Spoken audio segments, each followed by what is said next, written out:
In our last episode, we repaired the gecko power plant so that it no longer pumps irradiated water underground where it contaminated groundwater. First Citizen Lynette of Vault City was none too pleased with our efforts, but Councilman McClure was very pleased, and so he gave us Vault City citizenship. At last, we can venture into Vault 8 to see if we can find the location of Vault 13, or any other vault that might happen to have a gek. While we're here, we need to also download reactor optimization data to give to the ghouls at Gecko. Heading inside, we see that Vault 8's door is wide open. We hear the sounds of computers making noise in the next room. Dwee, oop, beep, ping, I say. We see a locker on the wall of this hallway just in the entrance. Inside, we find 2 flares and a first aid kit. There's a room to the left with an elevator that goes deeper into the vault, but we'll start by exploring the room to the right. Here we find a woman who greets us. Oh, hello there. I haven't seen you around before. Are you a new citizen? Yeah, we can say. I just recently got my citizenship. Well, welcome to Vault City, fellow citizen. We don't see many new faces around here. I'm Phyllis. What's your name? We find a number of options, many of which can get us into trouble, and can even turn Phyllis here hostile. To stay on her good side, we can simply say, my name's Oxhorn. What do you do around here? We learn that she's the resident medical assistant. She works for Dr. Troy in the next room. When we ask her where the central computer is, she says that it's down on the 3rd level, but she hasn't been down there in ages. When we ask her why, she says, oh, I don't know. Not much reason to go down into the vault. It's mostly used for storage space nowadays. The only one down there is Martin, and, well, just between you and me, he's not a great conversationalist. When we ask her to tell us more about Vault City, she says, Vault City? Well, actually, there's not much to say. I mean, I've been a citizen all my life, but there's not much to do in Vault City. At all. And we can say, well, it seems a shame that a beautiful young woman such as yourself can't find something to do in Vault City. Pardon me, she says. I couldn't help but notice you're an attractive young woman who could stand to get out once in a while. How about you and I have dinner, we can say. And if we pass a charisma check, she says, oh, well, I'd love to. Great, let's go, we can say. And after a brief dinner, she says, thanks for the wonderful evening. The chosen one says, sure. Maybe we'll go out some other time. I'll, call ya. Bye. And we quickly discover that Phyllis is rather dull and self-centered. We resolve to never date anyone like her again. And we gain 100 experience points. This conversation goes very differently with a female chosen one. We again find the option to flirt with her, but instead of being down for it, she says, oh, I'd love to, but I can't. And a female chosen one can say, oh, come on, I'm new. I'll get into trouble if I go around by myself. And Phyllis very sternly says, I'm sorry, but no. At this, we can accept it and keep on talking, or say, well, it's good to see same-sex prejudice is alive and well in Vault City. Bye. And end the conversation. Or, instead of flirting with her, we can say, really? Nothing happens here at all? Come on. And she says, look, I know you're a new citizen and all, and I don't mean to throw a damper on your citizenship, but the city can be very dull at times. Dull? How so, we can ask. And she says, I mean, have you noticed how similar everyone is? And old? Most of the seminars and extracurricular activities are geared towards octogenarians. I'm barely 25, and this makes me feel like I'm 50. I did notice the similarity of citizens, we can say. And she says, it's like they're all clones. They all dress alike, act alike, and the worst part is that everyone seems happy with it. Sometimes I worry that I'll end up just like them. That probably sounds silly, huh? And the chosen one can say, not at all. Pressure to conform must be really rough around here, especially concerning how insular a community Vault City is. And she says, yeah, it can get kind of overwhelming at times, but here I am, bringing down your opinion of Vault City.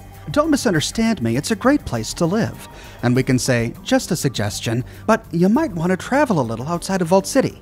Even speak to some of the merchants in the courtyard. They might be able to broaden your horizons a little. Well, she says, I have been tempted to go outside the gate, but the other citizens have warned me against it. And we can either encourage her to stay, or we can pass a perception check and say, that's just another reason to do it. You don't want to do what the other citizens do ya? They're all set in their ways. And she says, you know, you're right. Maybe I will step outside the gate when I get the chance. I'd like to know more about the outside world. And for convincing Phyllis to see the outside world, we gain 300 experience. Speaking of everyone looking old, we can say, I noticed that there aren't any children in the city. And she says, well, yes. Actually, there aren't.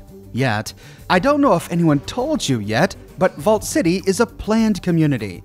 We're not due for another pregnancy cycle until a few years from now. A pregnancy cycle, we can ask? And she says, yes, pregnancies are permitted only during certain years established by the council. But what if you get pregnant anyway, we can ask? And she says, how would that happen? And we can say, last I heard, sex can make someone pregnant. And she says, oh, you mean intercourse. Intercourse is still allowed outside of pregnancy cycles. And the chosen one can say, well, doesn't that make people pregnant? And she goes, oh, no. You see, our pregnancies don't result from intercourse. And the chosen one is afraid to ask, but he will anyway. Male citizens, continues Phyllis, donate to the auto dock here in the vault. And the most favorable matches are chosen by the computer. Then the appropriate female citizen is seeded by the auto dock. Don't people still get pregnant from intercourse, we can ask? What about accidental pregnancies? And she says, well, actually, you see, this is something I've been thinking about recently, but citizens don't seem to have accidental pregnancies. The only successful pregnancies have been facilitated by the auto dock. You know, we can say background radiation might be resulting in sterility, or even worse, chromosomal damage. Might be worth checking out. And she says, you know, I was thinking the same thing.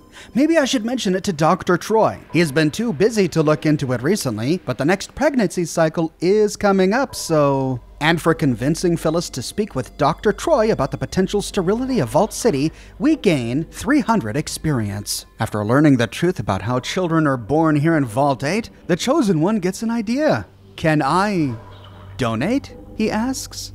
And Phyllis says, certainly, we'd welcome your contribution. Vault City could use some fresh genetic material. We can dive right in and say, all right then, or we can get some help. The chosen one can say, could I get a magazine or something? She presumably agrees, because then the screen goes dark, and after a moment, we finish. If we have 4 or less intelligence, Phyllis says, maybe your contribution wasn't as valuable as I thought. Thanks anyway, though. And the chosen one says, no, thank you. And we get 50 experience. But if we have 5 or 6 intelligence, Phyllis says, excellent, thank you. And the chosen one can say, I have never felt the need to be held more than at this moment. And we get 250 experience. And if we have 7 or greater intelligence, Phyllis says, your contribution is impressive. You yourself seem to be quite gifted. How do you feel? And the chosen one can say, I can honestly say that I've never missed the primitive charm of Arroyo more until this moment. And we get 500 experience. Incidentally, all of these options with Phyllis here are part of an unmarked side quest named See Phyllis. Yes, syphilis. I'm not even making that up. With that, we complete our contribution to the gene pool of Vault 8, and we see that the magazine that Phyllis gave us was a copy of Cat's Paw. So that's why we find it in bathrooms all over the wasteland. Great. When done with Phyllis, we see a couple of terminals behind her. We have to have a high science skill to access them. They both have the same information. You have logged into the Vault City medical database. Although the interface is difficult to understand, the database itself seems to be broken down into a series of archives. We can search the archives for the location of vaults, but we don't find any mention of vaults in the database. It's mostly medical information relating to anatomy, known diseases, treatments, chems, and implants. Alright, well we can then search the archives for any mention of the Garden of Eden creation kit, and we get the exact same response. So, this leaves one option to search the medical database for anything of interest at all. We search the database and are amazed by the information contained in the archives. The current research being conducted in Vault City is fascinating, and their medical technology is beyond anything we have ever seen. We spend almost an hour studying the archives. As we delve deeper into the database, we come across a series of older archives that contain schematics for some sort of combat implants. And by studying these archives, we gain 500 experience. We can then study this implant information we uncovered. The schematics detail an operation for grafting impact plates and thermal dissipating membranes into a human skeleton, granting the subject resistance to physical trauma and heat. It looks like a complicated procedure. We can make a note of it and then search the database for more information. We search the database again, but discover nothing new. The implant schematics were the most useful information in the archives. It's possible we missed something, but we think that's unlikely. But for the sake of completeness, we must search again. We search the database again, but discover nothing new. Maybe if we searched 20 more times, we might find something new. 20 times? That's a very specific number. We search again, but get the same response over and over and over again. But once we search 20 times, we were just kidding. There really is nothing more here. Maybe if you scoured the archives 30 more times, you might find something buried deep in one of the archives. Haha. Oh, okay. We can search again. Look, says the computer. Go play the rest of the game. You can't stay cooped up in here forever. Oh, so we're breaking the fourth wall now. Great. Fine, keep looking. See if I care. You're just wasting your time. Your intelligence is 4, right? Cut it out. Why don't you go play with the nurse? There's nothing here. We search the archives and find nothing. Okay. Well, we've expended all options here. We're getting that default message. But then again, we could keep trying. After all, who knows? Maybe there really is something buried deeper on in. And after a while, we have searched the terminal 53 times. We have found nothing of interest. It's counting them all? Well, I'm sure one more can't hurt. Just had to do it one more time, didn't ya? Sheesh! Okay, look, here's the big secret. Be sure you go visit the main computer on level 3 after you finish the game. Now log off the terminal and go play outside. And that really is the end. I sat here clicking for quite some time, and nothing else ever appeared. So, looks like after we beat the game, we'll have to come all the way back to Vault 8 to see what secret lies within the terminal on level 3. When done, we can move to the northern room to speak with Dr. Troy. Hello, citizen, he says. How may I be of assistance? I'm in need of your medical expertise, we can say, and he agrees. But when we ask him if he can heal our companions, he says, I'm sorry, the facilities are only for citizens, and a list of all patients is kept in the database. But then he lowers his voice. However, the stim packs and the lower level supply lockers would not be missed if you put them to good use. All right, looks like we'll have to fully explore the lower levels. If our doctor skill is high enough, we find an option here to say, you mentioned before that you were a doctor. I'm something of a doctor myself. Harry tells me you're quite the science whiz. You know, I'm something of a scientist myself. And he says, you are? It's a pleasure to meet you. If you have the time, perhaps we could compare notes. It's not often that I get a chance to speak to another physician. Absolutely, we can say. I'd love to learn some of the medical techniques you citizens use. Excellent, says Doc Troy. Well, first, let me take you on a tour. Over here, we have some monitoring systems. And after a nice lengthy tour, he says, and that's how we clone cells to make replacement limbs. We have to be careful that the tissue cultures don't get contaminated, but in any event, I think I've talked enough. I hope it was informative. It certainly was, we can say.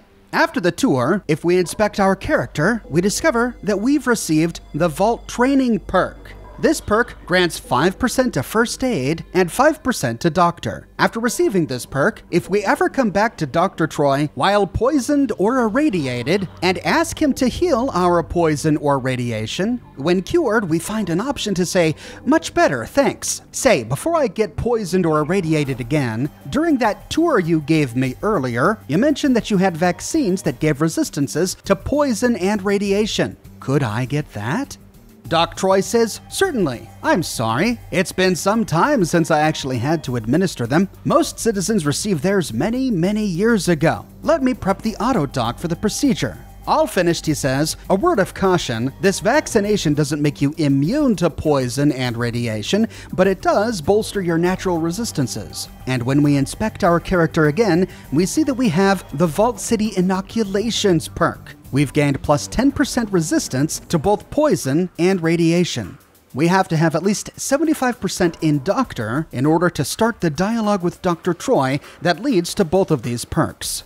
We can then ask him, do you know anything about dermal implants? Yes, I am familiar with them, he says. It's an invasive procedure where impact plates and thermal dissipator membranes are grafted to the skeleton to help protect against physical trauma and heat. Why do you ask?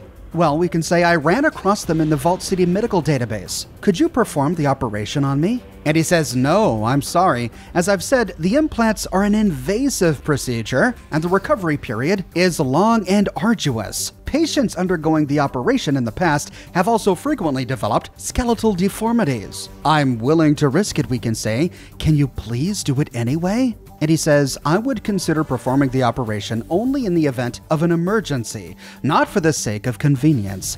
The risk is too great, and the implants are not a substantial improvement over standard combat armor. Well, thanks anyway, we can say. Maybe I can find someone else to perform the operation. Now we have to either keep our eyes open for a doctor who has fewer moral qualms with this kind of procedure, or rack our memory to see if we've ever met one before.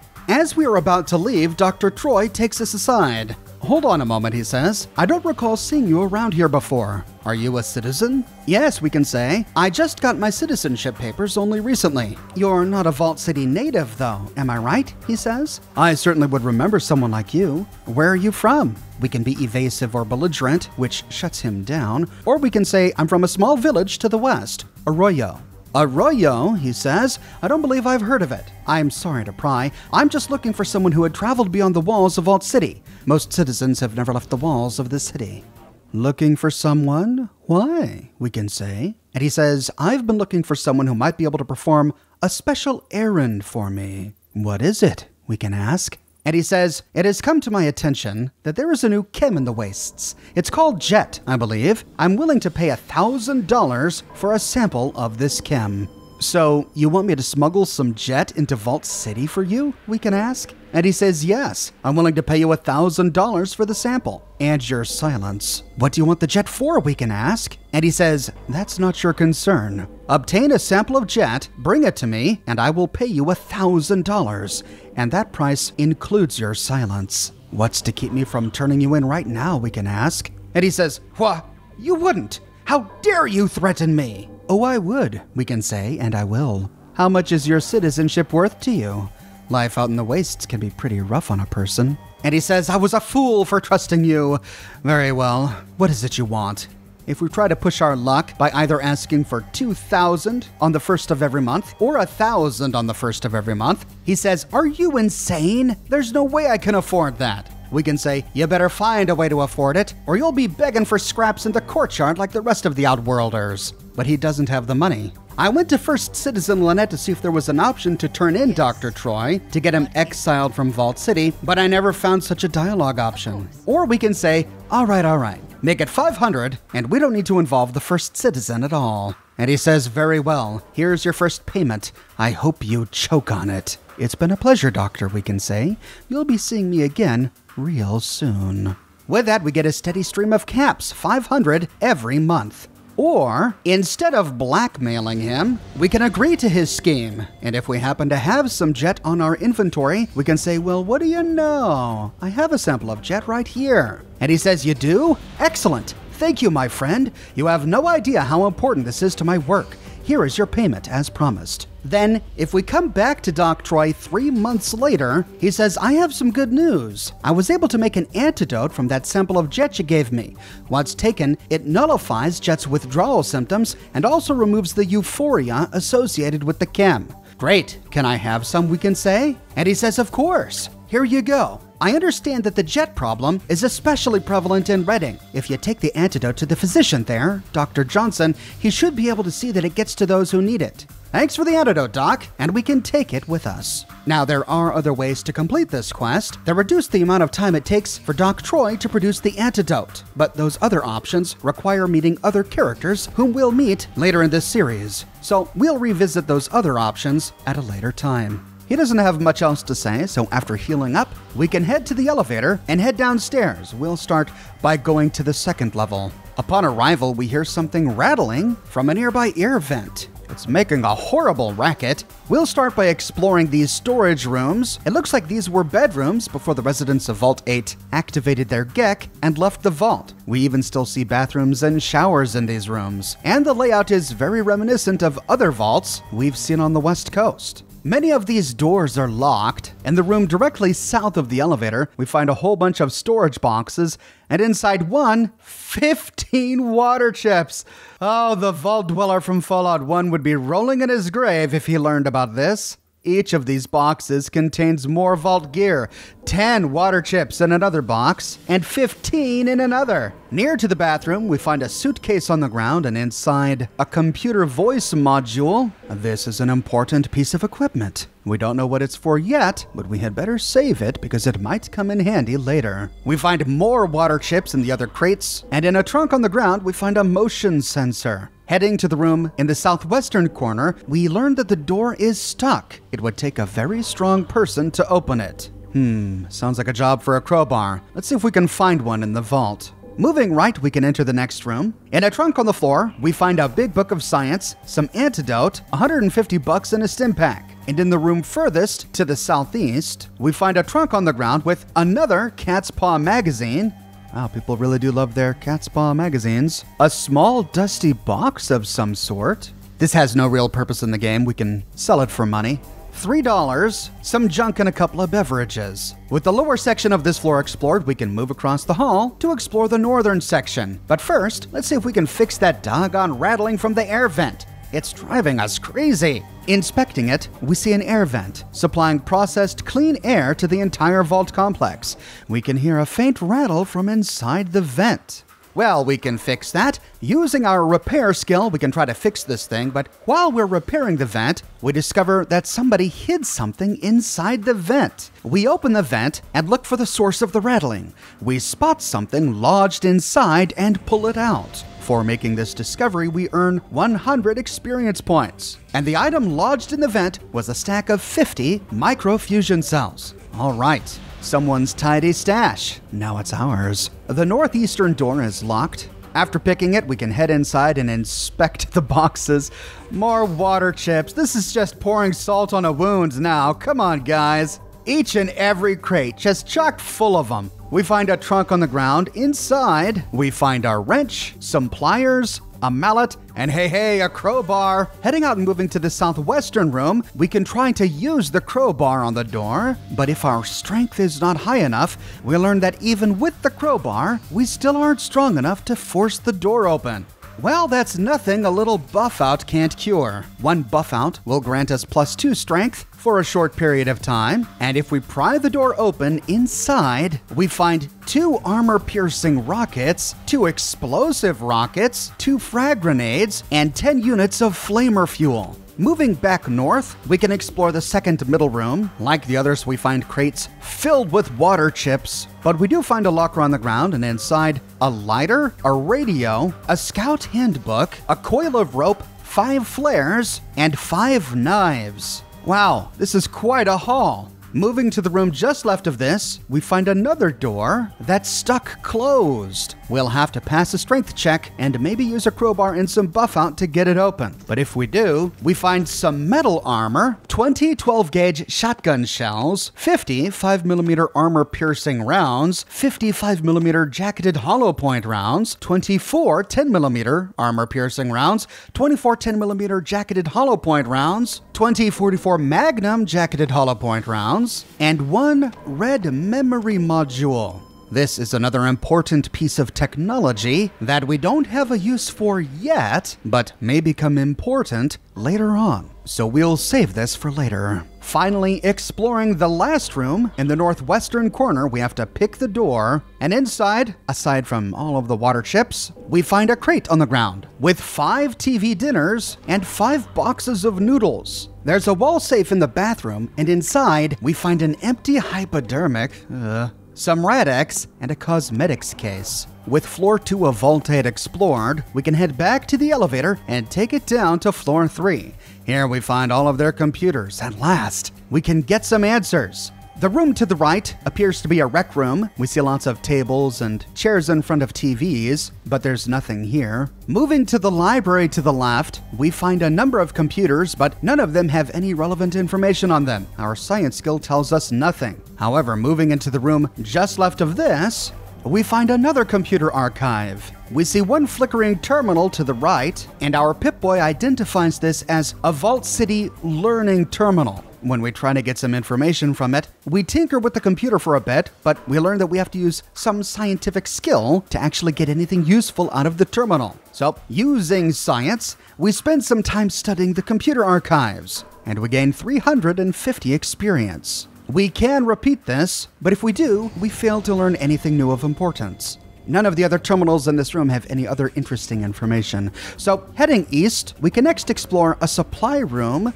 The door is locked, but if we pick it, we find a number of containers. In the first trunk, we find dynamite. In the second trunk, we find a Geiger counter. In the first locker, we find a first aid manual and a first aid kit. In the second locker, 2 empty hypodermic needles and 2 stim packs. In the third locker, 1 Rad-X, 1 Rad-Away, and 2 antidotes. In the fourth locker, 1 tool, a sledgehammer, and 1 crowbar. And in the final locker, a coil of rope and 2 more flares. There are 2 footlockers hiding against the southern wall, but they're both empty. With the storage room explored, we can move to the eastern door. Inside, we can head north and pick the lock on a door to yet another storage room. Here we find a footlocker against the northern wall. Inside, a 10mm pistol and more 10mm ammunition, armor piercing and jacketed hollow point. In the next one, we find a 10mm SMG, and again, more ammunition. In the locker to the right of this, we find 10 flamethrower fuel and 2 hand grenades. This is almost an overwhelming amount of loot we're getting. We'll have to laden up all of our companions. When done looting, we can finally talk with the guy who's been slinking around in this room, Martin. What? Hug! Says Martin. Whoa, easy there, the chosen one can say. You nearly scared the life out of me, he says. Sorry, we can say. Didn't mean to startle you. That's okay. It's just not many people come into the vault. What is it you do here, Martin? Just keep an eye on things and storage down here. Make sure all the doors stay locked. Do you have a key, we can ask? And he says, uh-huh. Doesn't matter, because most doors are jammed shut anyway. What do you store down here, we can ask? Spare parts, supplies, and ore. Ore? We didn't find any ore. And he says, ore from Reading. Not so much anymore, he says. Oh, I see. Perhaps that's why we haven't found any. Why don't you get much more ore from Reading anymore, we can ask? And he says, don't know. McClure's really worried about it. Can you tell me where the central computer is, we can ask? And he says, it's just over there. It's the talking computer. And that's all Martin can do to help us. But as we walk to the computer, Martin begins to sing. Maybe you'll think of me when you're all alone. Fans of Fallout 1 should recognize that as the opening song to Fallout 1 by the Ink Spots. Sounds like Martin's a fan. We find the primary vault computer in a small computer room south of the overseer's seat. We see a computer terminal, and it appears to be engaged in some sort of diagnostic routine. You have logged onto the Vault City central computer. The interface seems relatively easy to understand. Everything seems to be broken down into archives. We can search the archives for the location of Vault 13. The archives list only 2 vaults, Vault 8, this vault, and Vault 15, located to the south. Oddly enough, there's no mention of Vault 13. and so all we can do is enter Vault 15's location onto our Pip-Boy.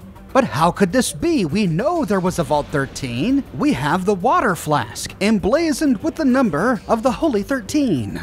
Well, maybe we can find its location from Vault 15. Next, we can search for any references to the Garden of Eden creation kit, and we read, as we already knew, that there's no longer a Gek in stock at Vault City. The people of Vault City used the only one they had to help establish the place when they came to the surface. From what we make out in the archives, 2 Geks were part of every Vault's standard inventory package, but only one was shipped to Vault 8. Due to a shipping error, it appears Vault 8 received a box of surplus water chips intended for another vault. The other vault most likely received Vault 8's second Gek. So it didn't know the location of Vault 13. But at least we got the location of Vault 15. We'll have to head there to see if from Vault 15 we can finally get the location of Vault 13. But while we're here, we can insert the holodisk that we got from Festus in our last episode into the computer. And if we do, reading disk, reactor data, atomic power plant efficiency, 43%, 75%, error, plant calibration, a bunch of gibberish, do you wish to optimize? We can begin the optimization procedure. Beginning optimization procedure, optimizing, optimization complete. Please remove the disk. And that's everything we can do at this terminal. But as we're about to log off and walk away, we suddenly notice a small picture of a Pip-Boy located beneath the terminal. Next to the picture is a slot that looks about the size of our Pip-Boy. We can insert our Pip-Boy into the empty slot, and a small window opens up on the terminal screen with a smiling Pip-Boy next to it. As we watch, the Pip-Boy starts whistling silently and tapping his feet. A red light is flashing beside the computer slot. We can wait. Then, an unhealthy grinding noise comes from the Pip-Boy slot. The Pip-Boy continues to whistle silently and tap his feet. We can continue to wait. The Pip-Boy suddenly stops and frowns. An exclamation mark appears above his head, and he starts wagging his finger at us. We can try to determine what's wrong, or we can give the little guy a finger right back. A small display beneath the Pip-Boy states that our last scheduled maintenance was 50,352 years ago. The archives are corrupted and need to be reformatted. Do we wish to proceed? Reformatted? What? No! No way! But no matter what we choose, initializing procedure beginning. Reformatting the Pip-Boy. Hey, give me my doggone Pip-Boy back. Northern California Geographical Archive is being copied into Pip-Boy database. Copying archive, Broken Hills, Gecko, New California Republic, New Reno, Redding, Vault City, download complete. With that, the computer ejects our Pip-Boy from the slot, and we can take a look at it to make sure it's not harmed. Everything looks fine, but we do find one new piece of data, the Vault City travel log. Vault City, Northern California travel log. Warning, if Vault citizens find it necessary to travel outside of Vault City, they should keep the following list of items on their person. A supply of prepackaged Vault City issue rations. Never eat any food offered by an outsider, as you introduce bacteria or radioactive particles into your system. A Geiger counter. Always be certain to monitor ambient radiation levels wherever you travel. At least 2 stim packs at all times. The slightest cut or nick could introduce harmful bacteria into your system. Redding, small mining community located west of Vault City. Redding trades gold ore for medical supplies from Vault City. All Vault citizens are encouraged to exercise extreme caution when traveling inside Redding, as the provincial miners are not strongly governed. Population, a census is unavailable, but Redding is believed to have hundreds of residents. Government, Mayor and Town Council. Background radiation count, current readings are unavailable. Mutation rate, unknown. Believed, low. New Reno, city southwest of Vault City. Trades gold ore for medical supplies from Vault City.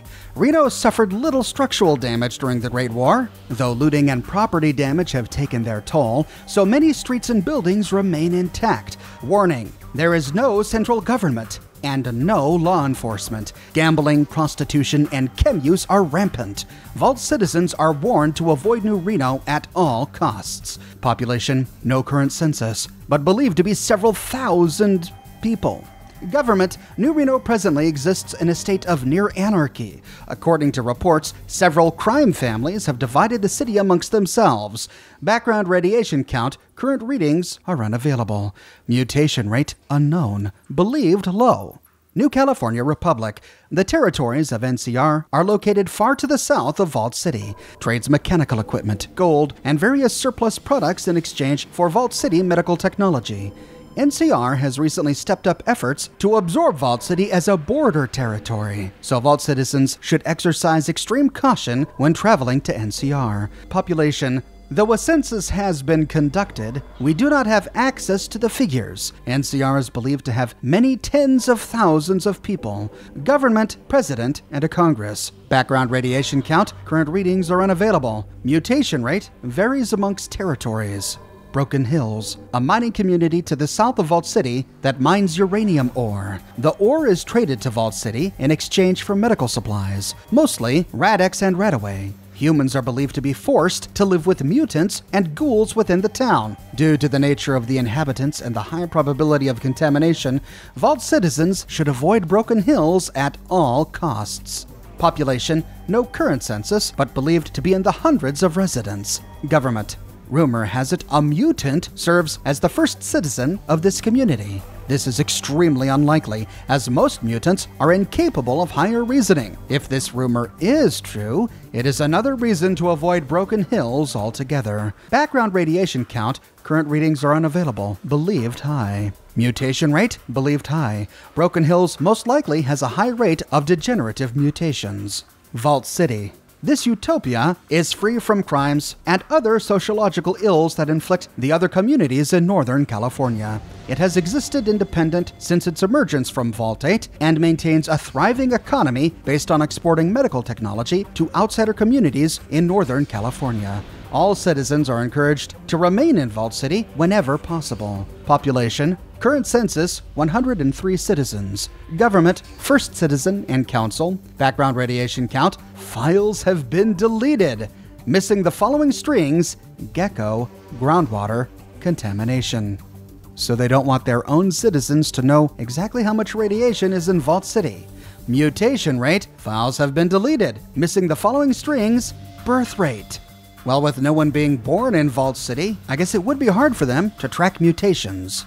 And that's all the information we get from the mainframe terminal here in Vault 8. Now we need to deliver the optimization data for Gecko's power reactor to Festus. But on our way, we pass by the clinic in the Vault City courtyard. And it's then we remember the blueprints for the subdermal implants we got inside Vault 8. We fixed the auto dock here.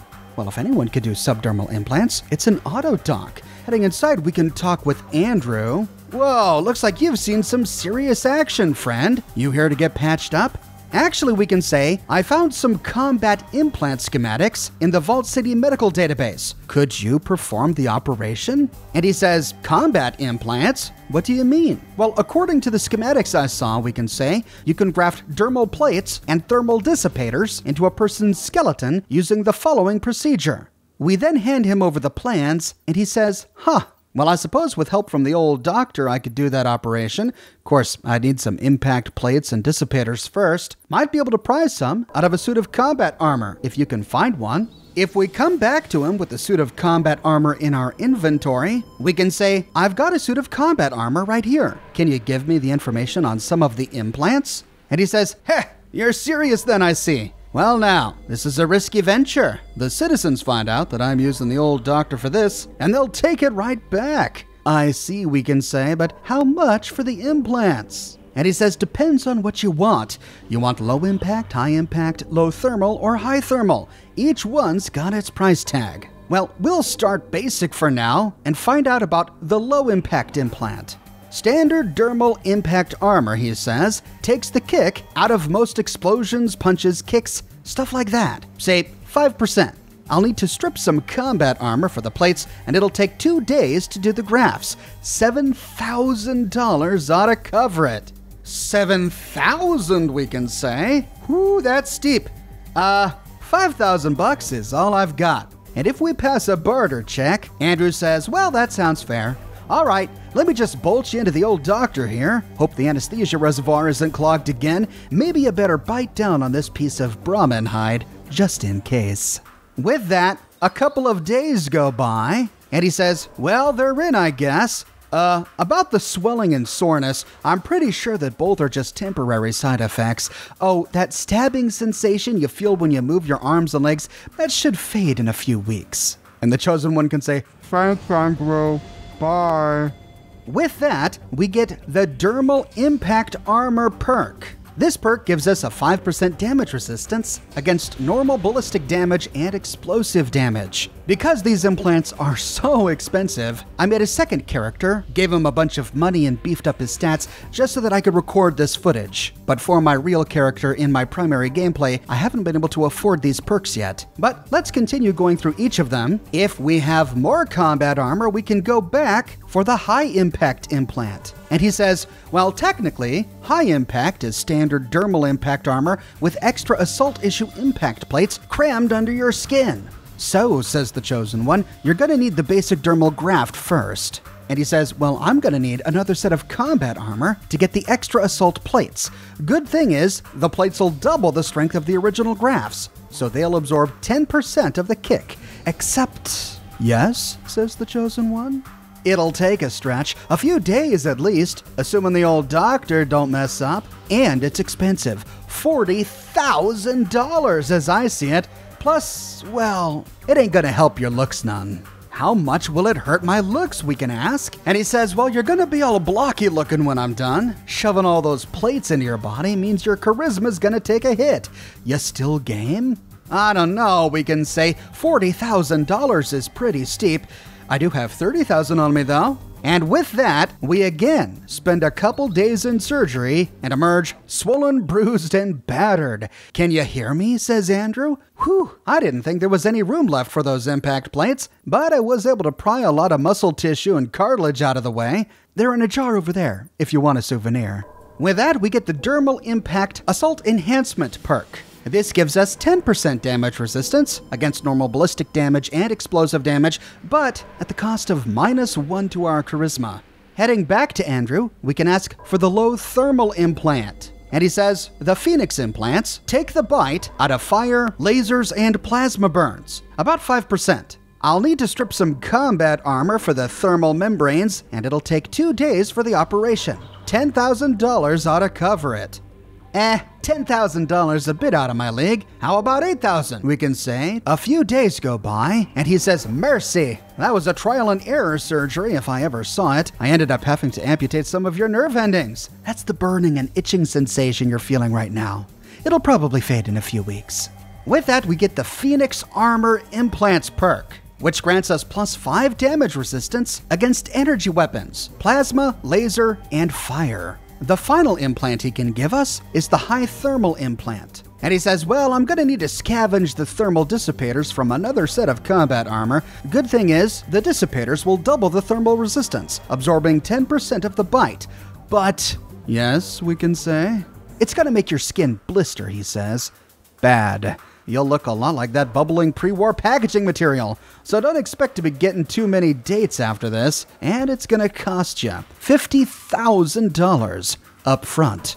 $40,000 and it's a deal we can barter, and with that a couple days go by. I hope to heaven you can hear me right now. Look, when you regain feeling in your extremities, you'll feel an incredible itching sensation all over.